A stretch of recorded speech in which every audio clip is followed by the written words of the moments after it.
നമ്മൾ എങ്ങോട്ടാണ് പോകണമെന്ന് വെച്ചിട്ടുണ്ടെങ്കിൽ ആലുവയിൽ നമുക്കൊരു റിസപ്ഷൻ വർക്ക് ഉണ്ട് കേട്ടോ. അപ്പോൾ അങ്ങോട്ടാണ് ഞാൻ അമ്മയോടെ എത്തിയിട്ടോ. അങ്ങനെ വർക്കൊക്കെ സ്റ്റാർട്ട് ചെയ്തു. അപ്പോൾ ഇതാണ് നമ്മുടെ ബ്രൈഡ് അക്ഷയ ആണെങ്കിൽ നല്ല കമ്പനി ആയിരുന്നു കേട്ടോ. വർത്തമാനത്തിൻ്റെ ഇടയിൽ ആളിങ്ങനെ പറയണ്ടായിരുന്നു ആൾ എൻഗേജ്മെൻറ്റ് നമ്മൾ ബുക്ക് ചെയ്യാൻ നോക്കിയപ്പോൾ നമുക്കന്ന് ഡേറ്റ് ഒഴിവുണ്ടായിരുന്നില്ല.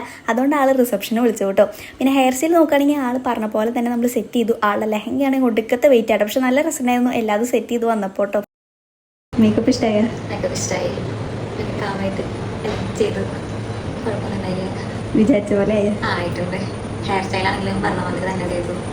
ഐസും എല്ലാം പറഞ്ഞ മാതിരി ചെയ്തിട്ടുണ്ട്. സെറ്റല്ലേ? പിന്നെ നമ്മൾ കുറച്ച് ഫോട്ടോസും വീഡിയോസൊക്കെ എടുത്തതിന് ശേഷം നേരെ മെട്രോ സ്റ്റേഷനിലേക്ക് വന്നത്. ഇനി നമ്മൾ ലുലുവിലേക്ക് പോകുന്നത്. അപ്പോൾ അമ്മയും അച്ഛനും കുറച്ച് ഫോട്ടോസൊക്കെ എടുത്തുതരാൻ പറഞ്ഞു. പക്ഷേ ഞാൻ നൈസായിട്ട് വീഡിയോ എടുത്തത് മെയിനായിട്ട് വന്ന് നമ്മൾ എയർ ബ്രഷ് വാങ്ങാൻ വേണ്ടിയിട്ടാട്ടോ. അപ്പോൾ ഇങ്ങനെ പറഞ്ഞതിൻ്റെ ഇടയിൽ അച്ഛനാണെങ്കിൽ ഭയങ്കര ഇൻട്രസ്റ്റ് ആയി. അപ്പോൾ അച്ഛനായിട്ട് ചെയ്ത് നോക്കിയത്. പിന്നെ നമുക്ക് 1-2 സാധനം അവിടെ നിന്ന് വാങ്ങാണ്ടായിരുന്നു. അങ്ങനെ അതൊക്കെ മേടിച്ചിട്ട് നൈസായിട്ട് അങ്ങനെ വീട്ടിൽ പോയി. ഇനി ബാക്കി വിശേഷങ്ങൾ അടുത്ത പാർട്ടിൽ.